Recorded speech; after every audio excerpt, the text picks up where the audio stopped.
Lorenzana said the Rosaboran export contract was not a sales deal, but signaled the Philippines' intention to acquire small arms, vehicles and special equipment for disaster operations.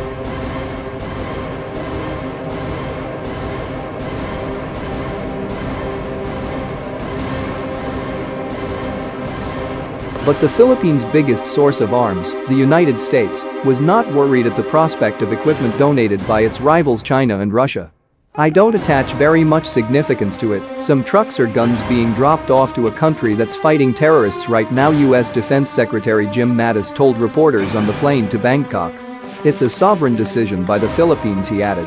"So it's not a big issue. Other nations are coming to their help. The United States and China dominate regional arms trade. Since 2000, the United States has donated close to $1 billion worth of military equipment to the Philippines, ranging from surveillance planes, drones and boats to small arms. China, which promised to donate a third shipment of small arms after a meeting on Wednesday between Lorenzana and his Chinese counterpart, General Chang Wonquan, has already given the Philippines about $7 million in small arms. The deals with the Philippines will allow Russia to expand its arms market in the region, said another senior Philippine official, who declined to be named because he was not authorized to speak to media. The Philippines is now open to buying Russian arms as Manila cultivates closer ties with Moscow, he added, particularly as the military looks to diversify its equipment, reining in costs while maintaining quality. "Moscow has been offering to sell arms to us since the mid-1990s, and they are willing to barter guns for bananas," he said, adding that Russia was selling fighters, helicopters and submarines to the Philippines. Russia sent 2 warships to the Philippines to participate in naval drills as President Rodrigo Duterte's relations with the U.S. becomes increasingly strained. The Admiral Tribets, an anti-submarine destroyer, and sea tanker Boris Butoma arrived in Manila on Tuesday for a 4-day goodwill visit to show off the ship's anti-terrorism capabilities and conduct talks, Rear Admiral Edward Mikhailov, deputy commander of the flotilla of the Russia's Pacific Fleet, said at a news conference. "We did not have problems dealing with other countries or their vessels like that of the United States or China," Mikhailov said. "We operated on a high level of friendly cooperation."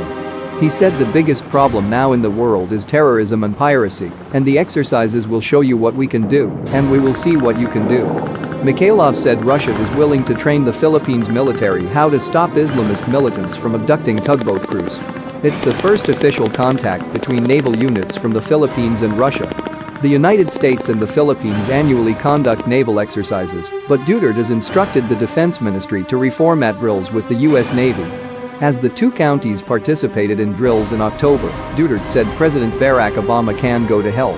Obama has been heavily critical of Duterte over his brutal war on drugs. Duterte and Russian President Vladimir Putin met on the sidelines of the APEC Economic Summit in November. Duterte also visited China in October.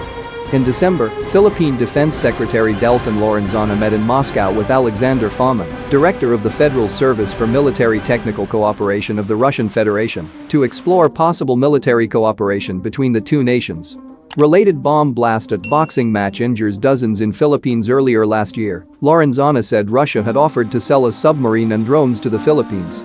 The Admiral Tribets and Boris Butoma have been conducting naval drills in Indonesia and India since November.